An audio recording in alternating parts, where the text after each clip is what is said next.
Welcome, one and all, to the journey about self-discovery, life, and speaking our truths. My name is Reverend Dr. Vanessa Monroe, and I'll be the host of this space where we explore the simple question of life: who am I? With us today is Brandi Holmes. She is a guide, storyteller, laughter yoga leader, energy shifter, comedian, and meditation teacher in training. Additionally, she's a member and treasurer of the Journey Houston board. Welcome. Thank you. Welcome, Brandi. I love all of the ways that you are described. I love all of the ways that you show up in the world. It's beautiful. Thank you so much. So let's get started. Brandi, what were your envisioned life goals? Wow. Y'all don't play with the intro question, huh? Right. Let's get right to it. Yeah, let's dig in. Let's get right to it. What were your envisioned life goals? Yeah. I think a lot of that has to do with my upbringing. So you mentioned a kind of comedian, and folks have kind of called me a community comedian. They said, You should be on stage. And I said, I don't know all about that. I'll just do what I do for the community. And I grew up in a family of storytellers, of comedians, of folks who can mimic anyone, folks who do, little comedy bits, and you have no idea they're doing that. So I think when I envisioned my life at that time, it just was a life of fun, a life of comedy and jokes and laughter, and really a really flexible and easeful space. I mean, growing up, we weren't a very wealthy people monetarily, but we always had what we needed, And so home, in many ways, great-grandmother's house was always sanctuary. And so I just envisioned my life in many ways of being that, just having fun, playing around, laughing, and also really being in my family. There's always been a sense of being uplifted and being recognized. Mm-hmm. My great-grandmother, both of them, I'm very fortunate to have grown up around them, and they always really spoke into you what they saw. And so you're very smart, you're very brilliant, you're very beautiful. All these things, as I think of it as I got older, those are things that I heard very regularly about myself. And I just always believed that's who I was. Who they said I was who I was. And so I think as I was growing up, that was really formative. And so when I was hearing messages from outside about who I was, I didn't believe those things because they had told me, and they continue to tell me who I was. So it was really very powerful for me. Yeah, the outside messages are incongruent if we've already been poured into, mm-hmm. right? And if in our formative years, someone that we trust speaks life and joy into us. And I think what's really wonderful about your story is that you can envision joy in your future, mm-hmm. right? You could envision laughter and envision fun, as opposed to I gotta grind, all that, or whatever the message comes to us, particularly as young children. I think that's an amazing gift to give to young parents, mm-hmm. to create a space where children can envision joy, mm-hmm. and laughter. Absolutely. Yeah, and growing up, I had a lot of medical challenges. So at 6 months, I was diagnosed with something called Hirschsprung's disease. And what that is basically the colon doesn't function properly. Mm-hmm. And so I spent a lot of time in the hospital from, 1 month to about 6 months to when I was able to have surgery. And at that time, what I learned from my mother is that I had a colostomy bag, mm-hmm. and that what they have to do is the doctors inform them, hey, make sure she doesn't cry. Or make sure she doesn't have explosive kind of crying, because if she does, that could really impact her gastrointestinal system. And so a lot of the time, when I was if I cried, I was held.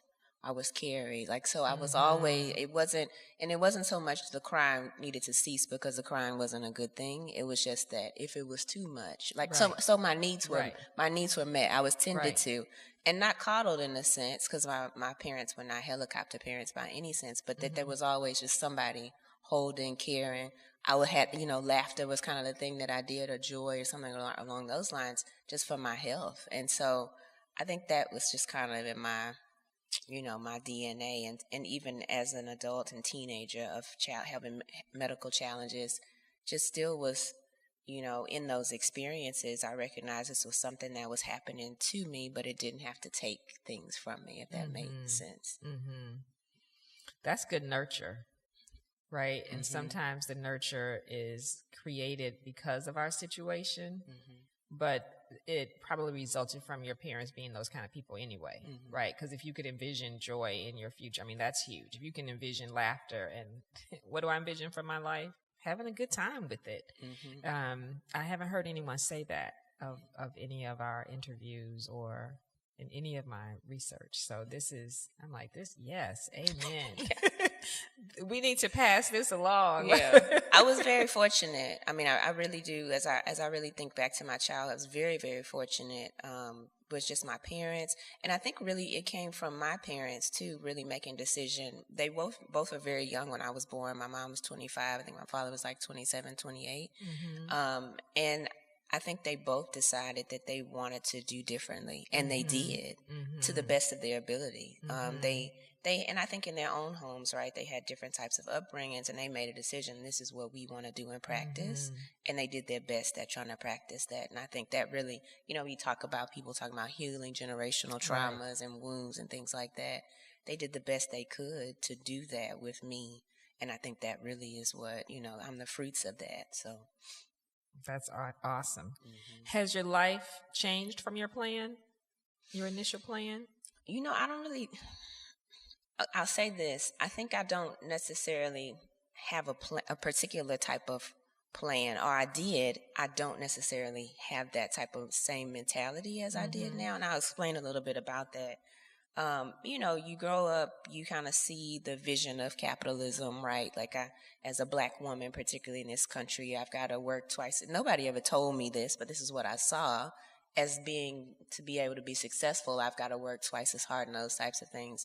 At home, that wasn't instilled, but I saw out there that that's the game that was being played. And so I thought, I really want to be successful. I want to be one of the first ones in my family to go straight through college. Like, I was interested in drama and theater, which is what I did from elementary school to college, but I didn't major in drama or theater because that didn't make the money, and making the money was a part of living out the dream so that somebody back there could be proud of me. All the while, none of them ever said I needed to do any of that, And so when I prescribed to that particular plan, I chased that plan, I climbed the ladder. I looked around at like 25, 26, and I was like, is this it?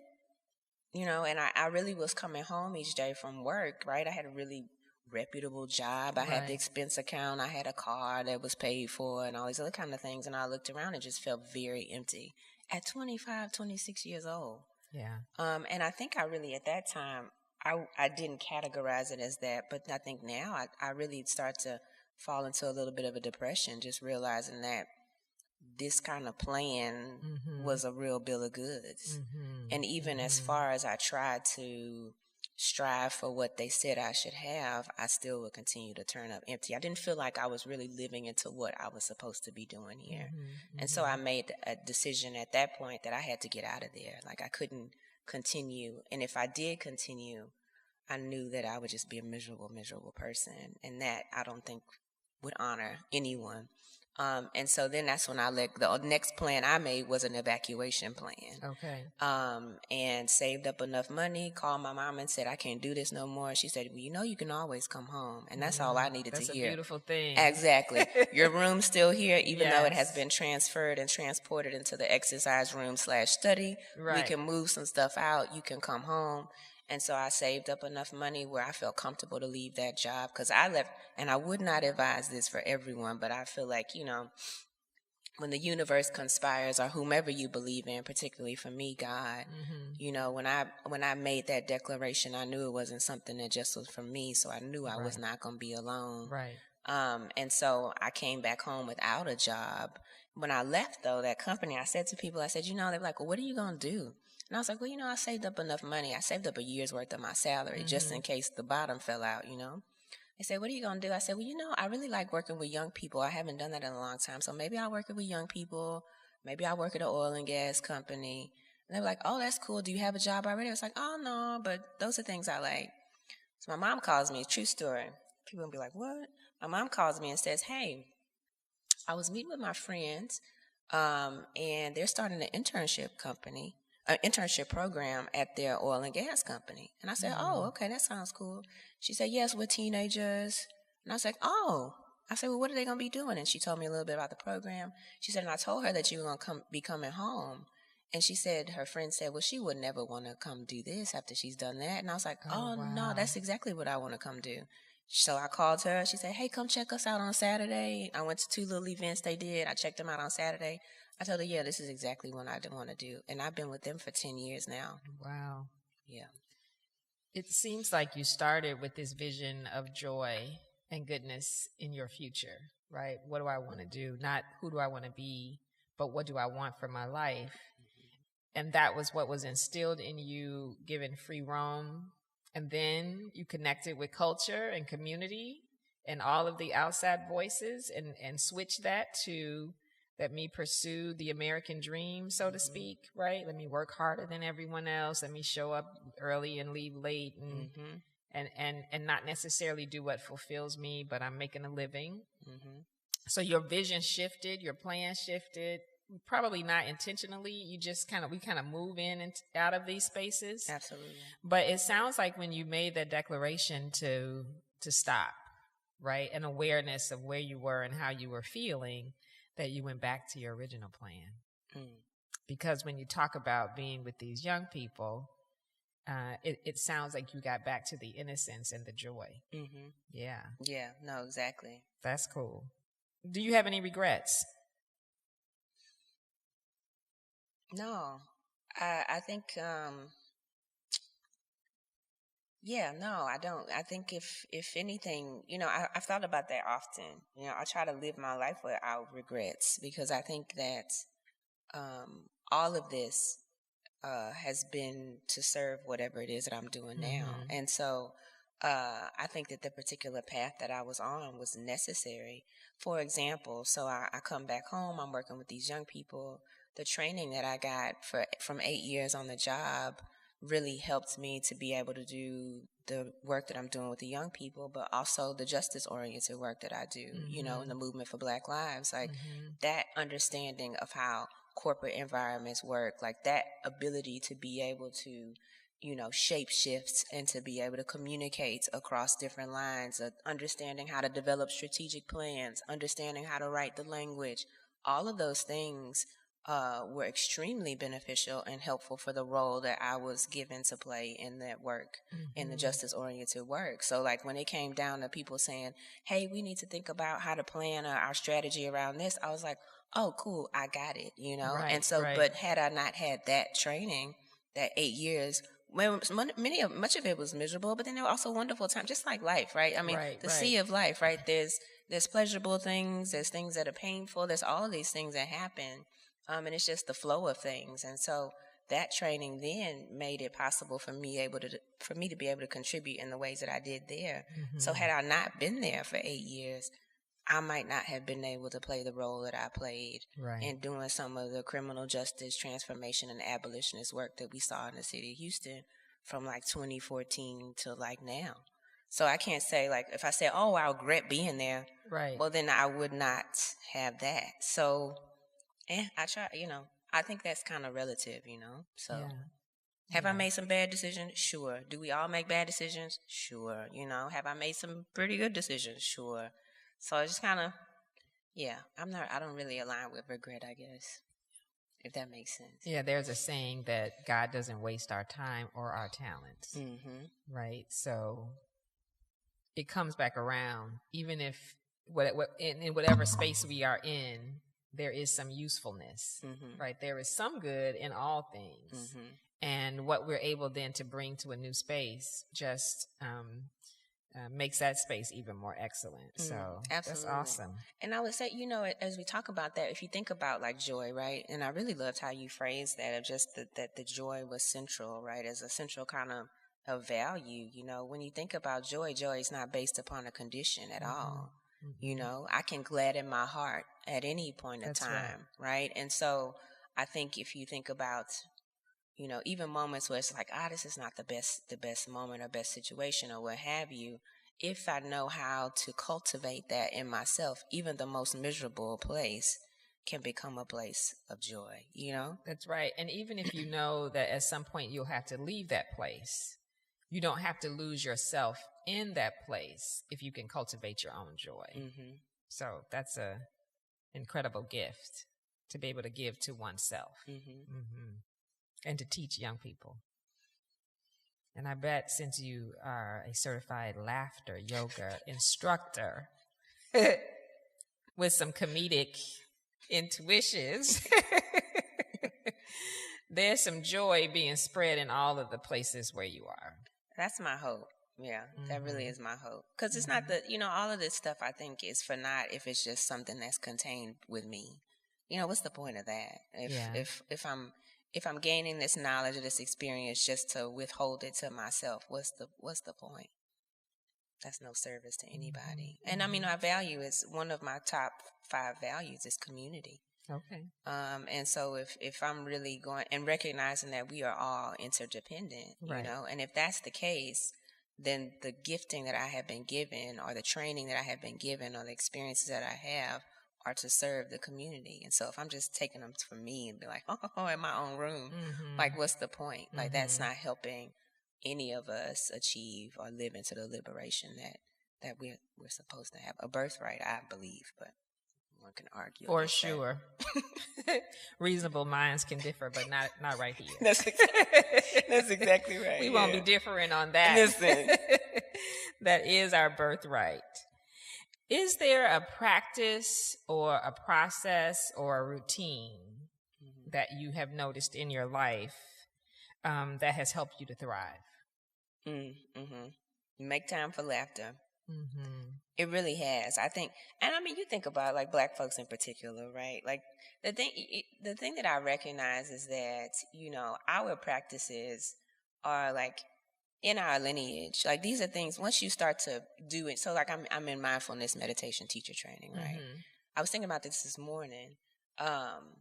You know, there's this practice of being present in the moment, right? Like, and without judgment, so that you can see clearly, so that you can be kind to yourself, so that you can really enjoy. And I can remember in a moment, in one of my mom has been just a central caregiver for any of the moments in my life, but then more so around thinking about the particular instances of me having some medical challenges.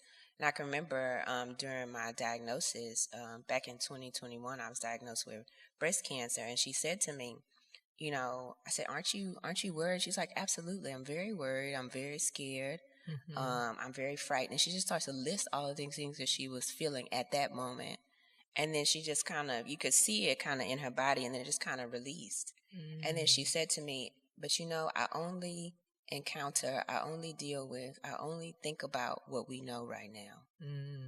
And you could see like within, and this is the thing that I learned scientifically, you know, if you allow yourself to experience any particular emotion in your body, it's 90 seconds time. Like it will flow through you quickly if you allow yourself to be with it. It's when we cling, when we grasp, when we try to hold tight, we tell ourselves story, we get wrapped up, our mind starts to travel. That's when it lingers with us, and that's when it'll stay with us for days, months, years, decades. Right. But if you let yourself just sit with it for a moment, I mean, she just went through the whole thing and said, but I only worry about what we know right now. Like, I only know what we know right now. And so I'm not going to allow myself to go here or go there. And that's just like, so mindfulness meditation teaches you that, but she's like, that's what I know. And so I just think about all these things that we know, but that we have been told not to trust that we know.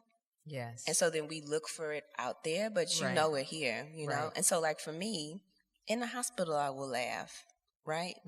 Because I know that laughter brings me back to my body, which brings me back to here, which takes me out of this and lets me know that I'm very frightened about what's going to happen, but right now I'm alive. Yes. I'm here in this bed. Right. I got me some good drugs going through this IV, Okay. you know? and it's going to settle me to do what I need to do. And this moment is all right. And this moment, I'm fine. Yes. I'm fine. Mm-hmm. And so I think to those things, like a practice, and so the laughter for me, right, is something that helps me to come back to body. Because I live very much so in Enneagram 7, 8 wing. I'm very much so here a lot. And so the practice of that brings me back. And the laughter is very accessible for me. It's accessible for anybody. Brings you back to body. And back to body is where I know I'm right here, right now. Yes. And so that's the practice. And I didn't know, like before the meditation stuff, I didn't know. And before the laughter training, I didn't know that's what I was doing. But I was doing that. So I'm reading the laughter books. I'm like, oh, I'm reading the meditation books. I'm like, oh, so baby, we got it. And I think that's the key. I think we do have it. We don't, because the way that mom does it or says it isn't written down in a book that we've read, we've not given it the same level of appreciation or understanding. But we have it, and so it's in our DNA, right? You talked about earlier being in a family where laughter it happened all the time, right? Joy was expected. So if you grow up with that, that's in you, right? That's in the people who raised you. That didn't happen that day. Even when your parents made a decision about how they were going to raise you, what kind of life they were going to live, there is something in them that seeps out, right? And so when we begin to name our practices as essential, and we name them and we write them down and we talk about them, now they're elevated from just what grandma did. And then we realize that there are other people in the world who share these same experiences. And so they are particular sometimes to us, but and because of that ought to be acknowledged. Absolutely. Yeah, I love that. Yeah, and a lot of the stuff, as I began to learn more language too, like I even think about the time where I learned, to your point, to learn the term intersectionality. And you know what that is. But when you have the word for it, and that word, like you mentioned, is validated amongst a larger audience for your lived experience, then now you're like, oh, okay, now I'm seeing. Yes. But I love your point. It's like, okay, how do we begin to uplift our own practices, our own words, our own knowings to that very same level? That's right. Yeah. Yeah. And therein, I think, is the beauty and also the challenge. Well, it's the challenge until we do it.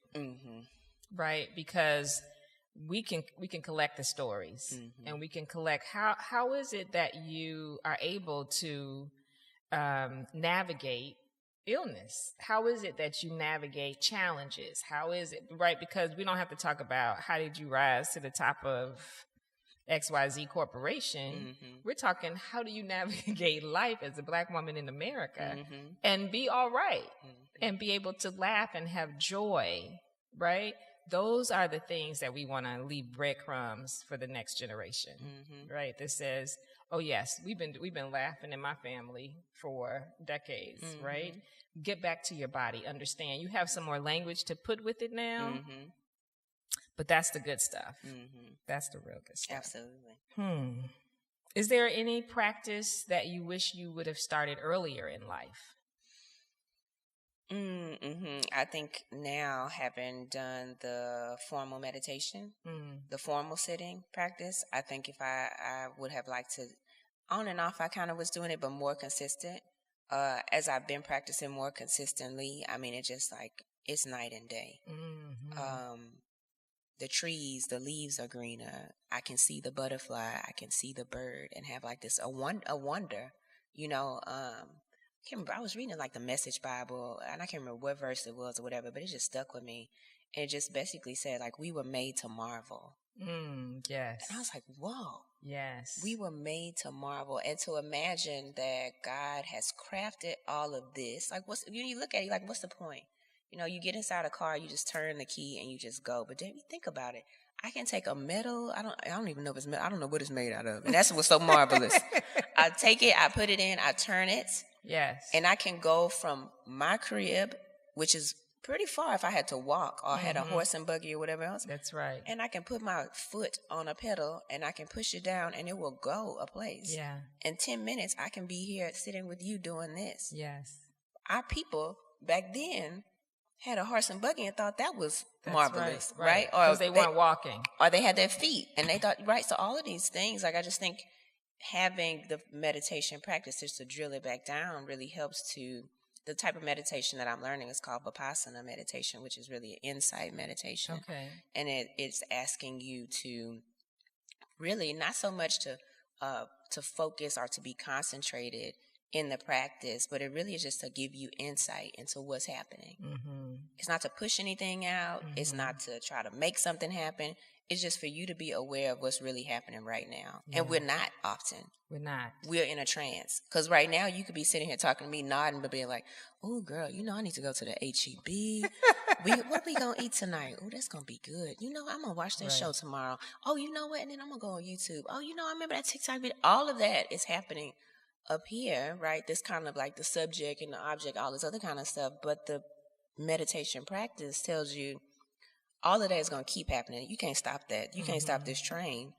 But I can notice it or I can pay attention to it without being caught up in it. Yeah. And if I'm not caught up in it, then I'm still here with you. And I'm noticing, oh, that's going on, but I'm still very much so present with you. Right? Yeah. And when you think about that, with the further reaches of the implication of that is think about the way that trauma sits and think about the way that story sits. Think about how story, right, when we get wrapped up and trapped in story about a particular event, right, that brings about a level of suffering. But if I can notice the story without being trapped in the story, I can notice how I felt, I can notice what was going on in my body, I can be with that story but not be in the story. There's a certain level of liberation that occurs after that. Yes. And then when I can perceive that story in such a way, maybe I can begin to tell myself a different story about that story. Right. Right. The meta of it, right? And so then that then frees me. So like the trauma of it, right? It becomes like, okay, this is a thing that happened to me. It doesn't mean that I'm anything other than this is something that happened to me. And there is the freedom of it, you know? There is. Because if we can hold the trauma in our bodies, we can also hold the healing in our bodies. Absolutely. And so we have to switch it. But that requires an awareness. Right. Right. And you're right. We are on autopilot often. Our practices, for example, if one walks in the park and think, this is a wonderful idea, I'll go for a walk in the park. But if I pop my earphones in, then I go right back into my head. I'm listening to whatever, and I don't see the flowers, right? Or the squirrel that runs across the way. I don't have the opportunity to be amazed and wonder because I'm right back listening to the same song, right? I'm in my head, but I often invite people to go for a walk and not take the earphones, right? Or go for a walk and take an actual camera that you have to click the button, put up in, not the phone, because the phone will interrupt us. But if I can take my camera and really say, oh, look at this pink in this flower, right? There's a whole different awareness and experience and healing that happens in our walk. We don't just get those calories in and. Correct. Because ask people, how does a strawberry taste? In Thich Nhat Hanh's book, The Miracle of Mindfulness, he talks about this. Like, his friend is like eating this apple, or maybe it was an orange or something or other, but just kept like, and then talking about what they're going to do. And he was like, how's that orange taste, bruh? And the dude's like, what? He's like, before you finished the slice, you already put 2 more slices in your mouth. He's like, you're not really eating the orange. He's like, eat the orange. That's the most important thing that you can do right now in your life. And people are like, well, Dad, ain't nobody got time to be sitting there doing no mindfulness. Like, we got all this stuff going on in the world, blah, blah, blah, blah, blah, blah. Doing the mindfulness practices helps you to be more aware, in tune, and connected to what's happening in the world. Absolutely. It cultivates a heart of 2 wings of mindfulness, awareness and compassion. That's right. Compassion is a heart that cares. I think even now when we see the kind of conflicts that are going on in the world, if folks leaned more into compassion, like a lot of this conflict we're seeing is fear, right? This fear-based, because people don't want to be with it's a fear of people. Yes. It's a lack of understanding. It's a power. It's a grasping. It's all these things. If you just were able to be present because people are turning away from it. Like, I can't watch it. It's too much. Like, I can't be with, just offer up some compassion. I think then you begin to see, like, just these walls and these barriers of resistance begin to lower. But you got to be, and then the other thing too is, we can't offer to anyone when we're not offering up to ourselves. That's right. And so we speak poorly to ourselves. We judge ourselves. We have such horrible stories that we tell about ourselves. We have such horrible stories we tell about what we do. I mean, we're our own, like, it's like, you don't need to tell me nothing because I'm over here already beating myself up. Right. And so I think, all of that, like you said, well, dang, you can do all that from some mindfulness and meditation. Absolutely. Yeah. It begins to liberate you. And if Right. I'm liberated, right? Right. Then if I believe I'm connected to, and even if you don't believe you're not connected, even you're like, oh, it's just me out here. But if you're living a more liberated life and somebody sees that, what do you think that does to them? That's right. It's that one drop in the water, right? That moves huge ripples. Huge ripples. You can sneeze in the water, it'll still ripple. Right. You know what I mean?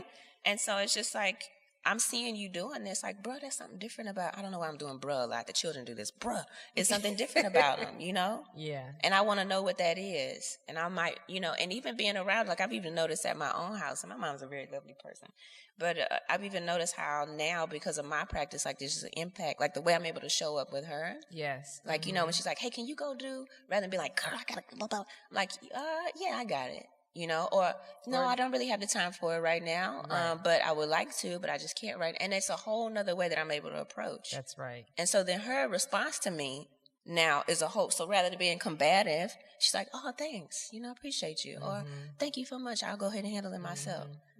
And it's like, whoa, that can transform not only myself, but my intimate relationships. So then what can that do for the whole world? And then she's seen and she's heard in connection with you, right? Because you did respond, whether you could do it or not. It really doesn't matter what your answer is, but you cared enough to turn in to her and to give her a response, right? And okay, then we can deal with whatever the answer is, without all of that other energy that we often place in the space. Absolutely. Because what she's getting is not, even then, what she's getting is not from her. What she's getting is what happened to me in the car. Yeah. Or she's getting the way the person cut me off. Or she's getting the way that email set me off. Or she's getting the TikTok video that I didn't like. But all of that, right, is because I'm trapped in my mind. I'm in this trance of my mind. I'm not with her. Right. You're still back there. I'm back. I'm time traveling, baby. Right. Okay. I'm still at 5 o'clock and it's already 9 p.m. Right. So it's a 4-hour difference. That's right. With time travel, people are like, oh, we can't time travel. Baby, you do it all the time. All the time. Past, present, future, you all over the place. Presence is a beautiful practice. Absolutely. Mindfulness is a beautiful practice. And then being able, I think as you learn mindfulness, we also learn how to be present with others and not necessarily having to do something all the time. Absolutely. Right? Sometimes we just need to be in the moment with someone else. And that can feel very foreign to us because our culture is such a do rather than a be culture. But I'm excited about all the lives that's going to get touched as a result of your training. That's beautiful. Is there a practice you'd like to add to your current lifestyle? You've got the laughter and the mindfulness. Is there something else you're aspiring to? Yeah, I've really been looking into breath work. I'm doing some. I have no formal yoga practice, so don't be looking at me like, girl, can you know? No, I mean, no. And people like laughter yoga, so you got to do poses. No, baby, you can sit in a chair, you can lay on the ground, you can do whatever you want. So it's very accessible. But breath, I've been doing some yoga with this little program I'm on, and I really enjoyed the Hatha yoga and yin yoga, and then they have pranayama, which is the breathing practices, and those have really been very helpful. And I look at my little Apple Watch or whatever when I'm doing it, and like my heartbeat might be like 75 beats per minute. After this, it's like 65 or something like that, and I'm like, how do you go 10 beats per minute just from doing and it's just like a 30-second deal. Yeah. And then when I began to learn that we're so disconnected from breath too, I'm like, whoa, that'd be pretty interesting to learn our about. essential life force. Exactly. To be that disconnected. Our essential life force and the spirit, right, that flows through us. And there are studies that demonstrate when we have a meditative practice or a yoga with a meditative practice that our blood pressure decreases. Mm-hmm. If we sustain the practice over time, mm-hmm. non-pharmacological, you didn't take a walk, mm-hmm. you didn't take your medication. I mean, once you get there, I'm not suggesting anybody not take their medication. No, baby, we're not medical experts either. This is not a medical podcast. Right. We are not doctors, disclaimer. I am not suggesting that at all. What I am saying is that the studies, that there's a few that show over time, mm-hmm. your blood pressure actually increases, as does your diabetes. Mm-hmm. And so if we access these practices in our life, mm-hmm. right, and begin to do them with regularity, mm-hmm. right, and look up at our next annual checkup and mm-hmm. see, is there something different, mm-hmm. right? There's nothing to lose mm-hmm. by being in touch with your body, by breathing and doing, I say breath work is my superpower. Absolutely. And let me blow your mind one step further with the laughter mm-hmm. yoga, okay? So the laughter yoga, the thing that's really incredible about this is mirror neurons, right? You know how if I yawn, you'll yawn. Mm-hmm. Laughter is contagious in the same way. Does not even have to be, this is the part that blew my mind. So this was, the laughter yoga thing is not just like somebody sitting at home like, oh, laughter, whatever. Guy in India named Dr. Madan Kataria developed this method back in like 1995 or so, something around there. And he was a medical doctor, and he was like, yo, this kind of formalized training is not really it for me. And he kind of came to the same thing that we're talking about, right? Like, yeah, I'm burnt out. I'm mm-hmm. having all these things. There's mm-hmm. got to be something else for me. He was up at like 3 a.m. and was like, yo, what is this about laughter? He did some research. He was like, I'm going to start doing this laughter yoga with his wife. But so, of course, right, after doing it, they started doing all these studies. There have been hundreds and thousands of studies done. So to your point, right, the laughter yoga, if done for 15 minutes per day, doesn't even have to be real laughter. And it's the point of the laughter yoga is just exercises, because it's yogic breathing and all mm-hmm. that. All right, it's not stimulated by watching a movie. It can be fake. Like I can sit here right now, ha ha ha ha, and that's the laughter yoga. Okay, mm-hmm. lowers blood pressure, lowers cortisol, helps with thyroid issues, mm-hmm. reduces stress, reduces anxiety. Like the studies go, aids in weight loss. Yeah. Studies on and on, helps with diabetes, same as you're mentioning. From 15 minutes of ha ha ha ha ha fake. Like you could just sit here for 15 minutes, ha ha ha ha ha, and it still gives you those same dopamine release, right? Yes. All of these other happy feel good things. And it can be fake. You can do it even silently. Just the fact that your brain believes that it's happening, but it's not. So you could do this like if you're having a high-powered situation in the car, stress, ha ha ha ha, going for a presentation, ha ha ha ha ha. Body knows no different. It is still going to release the same benefits. So people you could do anything for 10 minutes, awesome. 15 minutes. You can laugh for 15 minutes. You can fake laugh for 15 minutes every day and change your whole body chemistry and construction. And I'm going to tell you, for evidence, my cortisol levels were very high before I started doing the practice. I was suffering from anxiety, things like this. Mm-hmm. Started doing the practices regularly. This was just me going to class. Did my cortisol reading before, did my cortisol reading after, or normalized. It was like 6 weeks. Yeah. So it works. Yeah. And it's easy. I mean, you could sit at home and do it. You don't have to know kind of physical abilities. You don't have to be able to lifting your leg behind your neck or whatever else people believe you have to do. You can sit right here in the chair and ha for 15 minutes and you're good. You don't have to get in a pose. You don't have to do no pose. You don't have to get no fancy outfits. You don't have to go to Lululemon. Right. You don't have to have no see-through yoga pants. You don't have to have no shirt on. You don't have to chant or whatever other thing people are afraid of. You're not channeling no demonic possession. Right. You are simply laughing. Which is all the things we create around the things we don't understand. Absolutely. Right? Yoga, baby. I'm not inviting them spirits into my life. And it's like, what spirit? The word of yoga? Even mindfulness. People are like, girl, so wait a minute. You want me to sit for 15 minutes in stillness? Okay, quiet. What am I inviting into my mind? Because when I push this out, if I clear my mind, that's going to be inviting all kind of spirits in. And it's like, which ones, girl? And who are they? Well, girl, you clear your mind. And it's just like, but what are you inviting in? I don't. Yeah. So anyway, these messages that we get about these things being demonic or some way harmful or whatever, it's like, we got to begin to interrogate those things and deconstruct all that. Yeah, that is when I was doing my research on what are the practices that allow Black women in leadership to thrive. Mm-hmm. That was a heartbreaking moment when a woman said, I have these practices that I know are keeping me alive, but they're probably also sending me to hell. My gosh. Right? Because if in our foundational faith formation, we are given these messages that we are to question and cause to be demonic, anything that we haven't heard necessarily preached from the pulpit of our little room or our little community where if it didn't happen there and I haven't heard it, right, it must be of the straight devil. From of the devil. Right. Of the Antichrist. Yes. And it's so unfortunate because we don't always go back to our own DNA, back to our own ancestors, right? And to be able to say, laughter, we've been doing this this is how we have survived. Absolutely. Right? There's nothing demonic about the fact that we can laugh. No. And we have been saluting the sun since the beginning of time. My gosh. We have been bowing and raising our hands and hearts up to the sun since the beginning of time. Absolutely. There's nothing. So I won't even start on the whole, how there isn't anything wrong with the practices that we choose. And if we are so concerned about that piece, right, what am I allowing into my mind? It's still your mind.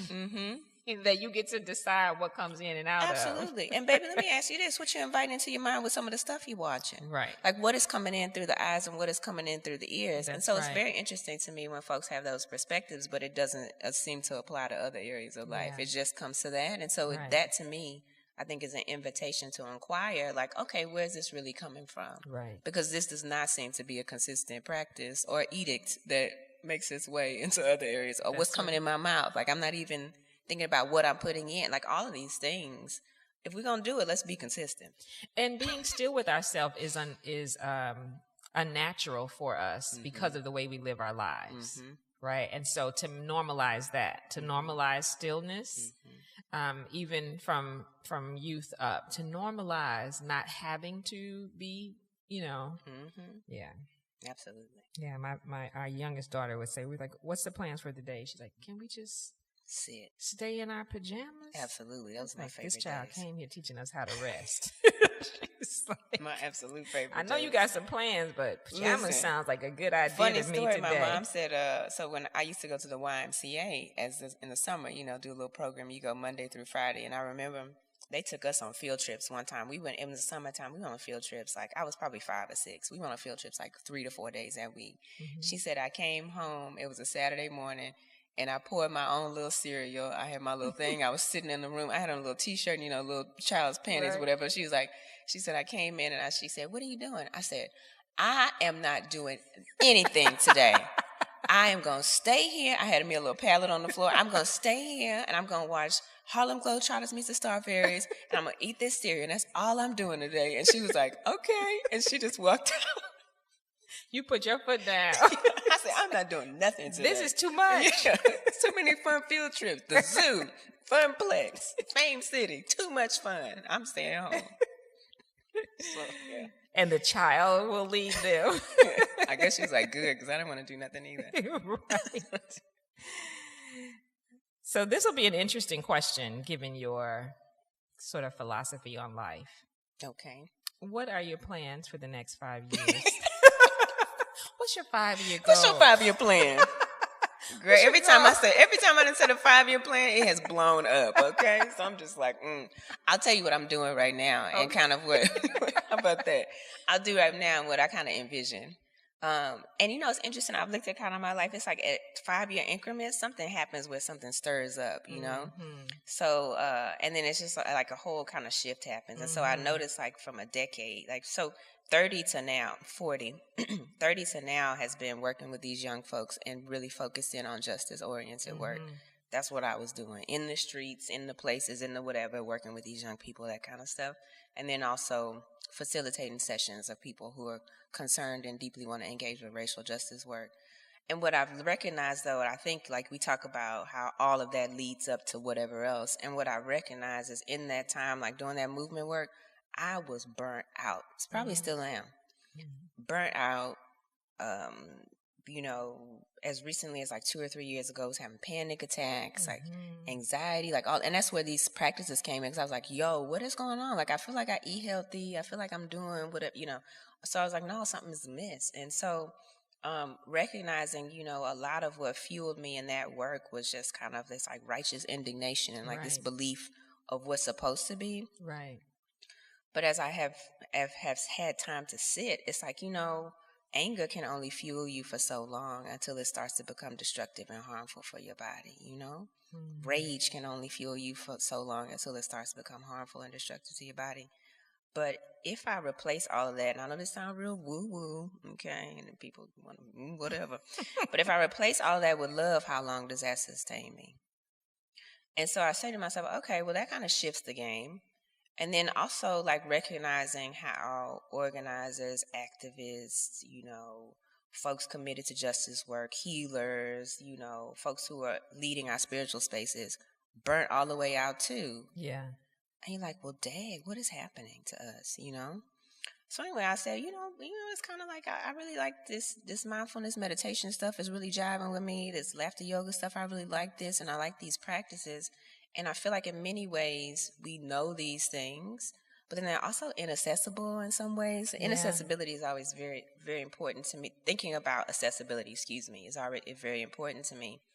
And so it's like, how can I take all of this that I have learned and translate it in such a way that it can hit the streets? Because like even the mindfulness meditation training stuff that I'm doing is beautiful, but it's like laced in like poetry, which some people like, girl, what? It's laced in poetry, you know what I mean? And it's no jab at it, but I'm just saying it very much so fits a particular type of audience. Yes. Like I was like, yo, where are the rap lyrics? Because there's plenty of poetry in some rap lyrics. Yes. Where are the quotes from like, they quote like Baldwin and MLK, but like there's plenty of others, Right. And so I just look at, and they're very mindful about race and mindful about oppression and all that. Right. But it still very much so has I'm saying it to say, not to crap on what they're doing, but I'm saying it to say that there's ways that I see and envision to make it more accessible to different audiences. And then also I have a heart as well of looking at these practices and thinking about how to apply them for people of faith, particularly of the Christian tradition.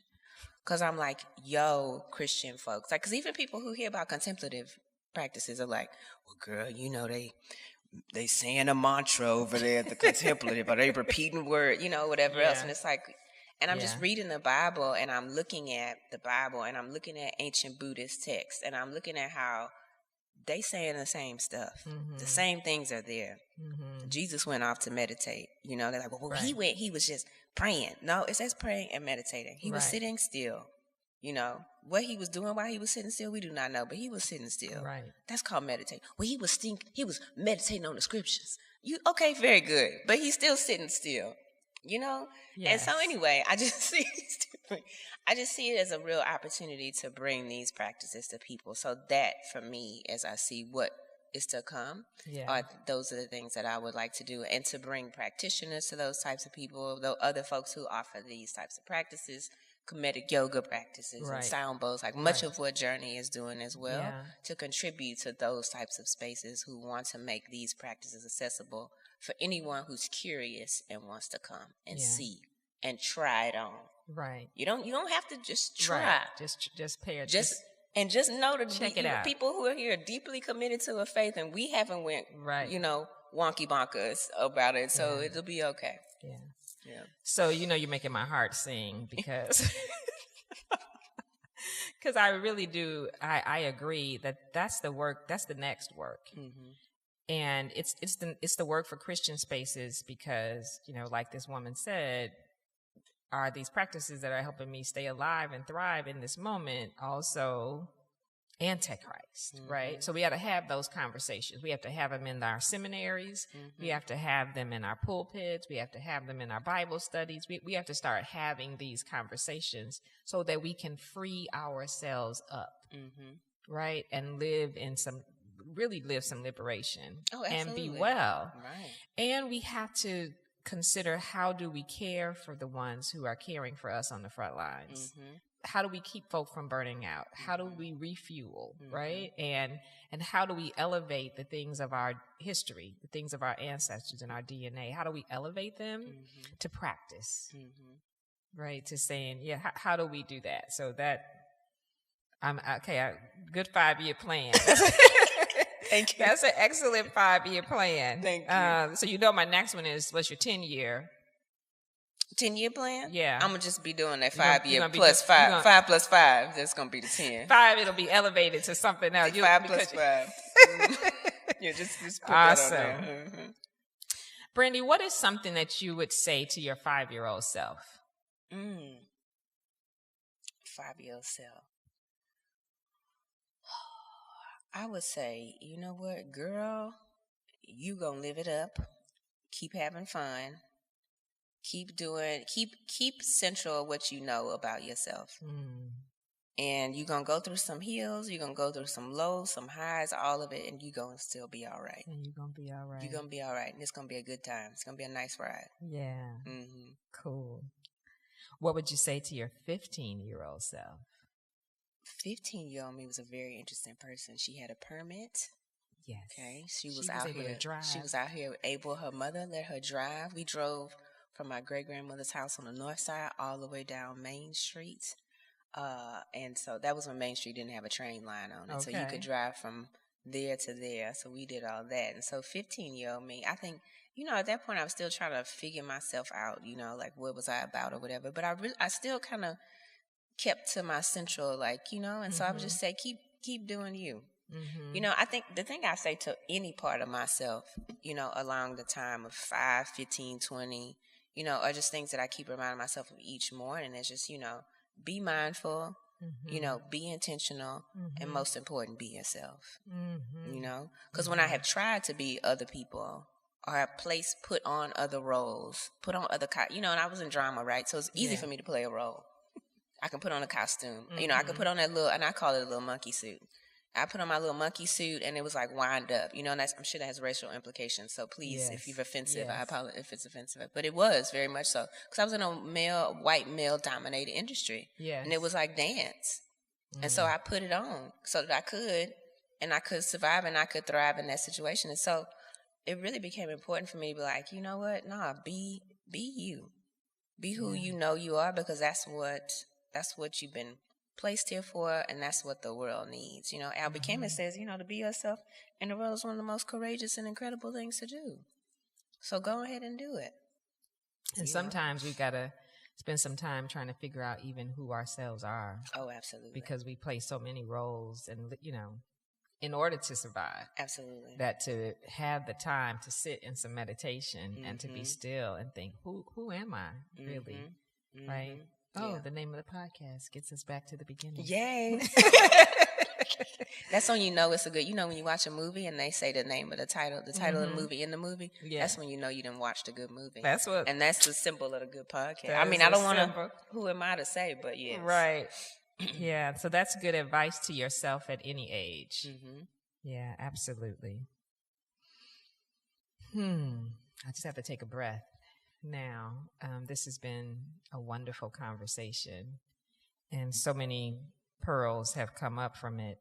I really want to thank you for joining me, and thank you for taking the time to talk out truth, tell your truth, to reflect, right, in your own life, to remember what your central self is, who you are genuinely, and what's important to you, and then to even show us the shifts, right, and the decisions that help you stop and make another decision. Because sometimes I think we get stuck in places and it feels like we can't do anything else, right? We've been doing this for so long. So It's wonderful to hear that you can make a new plan, right? It doesn't have to be the same. Absolutely. Is there any future events you'd like to tell us about, or any work that you're doing that would be helpful to share? I will share. I'm a part of a collective called Imagine Noir BLMHTX, and we have been doing a Black liberation and Black freedom movement work here in the city since 2015. Okay. And we continue to do the ongoing work of mutual aid. We started mutual aid back when Hurricane Harvey hit in 2017. and saw the need to provide aid resources to folks who are historically excluded, so particularly Black and brown communities and immigrant undocumented communities as well.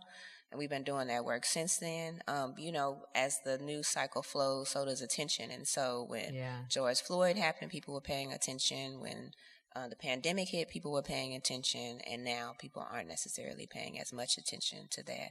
And so we still are helping families on the northeast side of town. I mean, we've helped, I can't even count how many folks that we continue to pour into and it allow us to serve them. And so we continue to need monetary funds to be able to support those families. And so if you go to HTX Mutual or blmhtx.org, you can find our website. And if you want to give, we ask for folks that they can be reoccurring donors to give us a little bit of change every month. If it's $20, $5, $10, all of it makes an impact. And what we're really trying to do right now is prevent folks from being evicted, keeping folks' lights on, keeping them with food, and we do that in a way that allows us to honor the dignity of the individual. So we don't have this entire rigorous process in which you got to prove to us your blood type and all these other types of things. You send us the bill, we pay the bill. If you have a need, we want to meet the need. And it really does allow us to be able to do that because, income is challenging. The economic inequities are here. So that really would be something that I want to uplift, that we're really just trying to help folks stay in their homes so they can live good lives. That's awesome work. And we don't often hear that side of the work, right? We focus on the marches and the protests, and we don't realize that this organization is multifaceted and really in community, right? Many of us can show up for the march and take the picture and say I was there, but are you there for community afterwards? Because there's always an aftermath. Absolutely. Right. There's another one coming. Oh, absolutely. Right. And how do we stay connected to community throughout? Absolutely. Yeah, because they're always, that's one of the things one of the lessons that I was talking about, kind of some of the shifts. One of the lessons that we learned is, electoral politics, like all of these things are necessary, right? The people who do that work, like the different types of facets of justice work, all of them are necessary and all of them are very important. But it takes all of them to be able to move about change. Like you can't just say, well, if we get the right people in office, because that was one of our thoughts. We get the right folks in office, everything will be cool. It wasn't cool. Right. We get the right policies. Well, policies have to be enforced. Right. And then policies also only seem to apply to certain folks. That's right. So, that wasn't it. All the while doing all that work, we still hearing from folks, hey, I'm getting my head cracked in on the north side of town. Oh, really? But we put the policy in. They ain't abiding by the policy. And my light's about to get cut off. Right. And I don't have enough food. And they're about to evict me because the metro now doesn't take me to my job. All of these things, and so all of them are important. And so blmhtx.org, please donate. And I want to just lift up the fact that it takes all of us in many different ways, absolutely, to make movements happen. For sure, right? That we can't get stuck on there being only one way. Absolutely. But if we're all doing the thing that we're called to do and making the impact that we are called to, we'll tear some walls down. Absolutely. Right? Some of us are going to be on the inside pushing. Some of us are on the outside pushing. Absolutely. Right. But eventually that wall comes down when community connects and really feels the need. Absolutely. So give that website one more time. blmhtx.org. And like you mentioned, nothing is, and folks are like, well, we got to have a protest for change to happen. No, you don't. It was like 10 of us one time in front of a courthouse. And a lot of change happened with 10 people. It is really the critical connections. It's not the critical mass. Like, don't let people fool you. That's right. It could be 5 of y'all that could really make a big splash happen. That's right. But it's 5 of y'all doing the thing that you 5 people are supposed to do because other 5 people are doing what they're supposed to do. That's and those 5 people are doing what they're supposed to do. And all of that comes, but that's where the strategy and stuff comes in. But everybody's doing their thing. And like you mentioned, boom, it all comes down. That's right. Yeah. And sometimes it's one of us. Oh, absolutely. Showing up, doing our thing. Absolutely. Right? So day in and day out. Day in and the one finds their 2 and the 2 finds their, and that's the beautiful thing too about the community, right? The one, you'll find your people. Trust. Well, this has been a fabulous conversation. I am so grateful to have had this time. I hope that that you will enjoy the conversation as much as I have. I'll leave us with a thought of the week. To give us all something to think about as we end this episode is a quote from Buddha. 3 things cannot be long hidden: the sun, the moon, and the truth. 3 things cannot be long hidden: the sun, the moon, and the truth.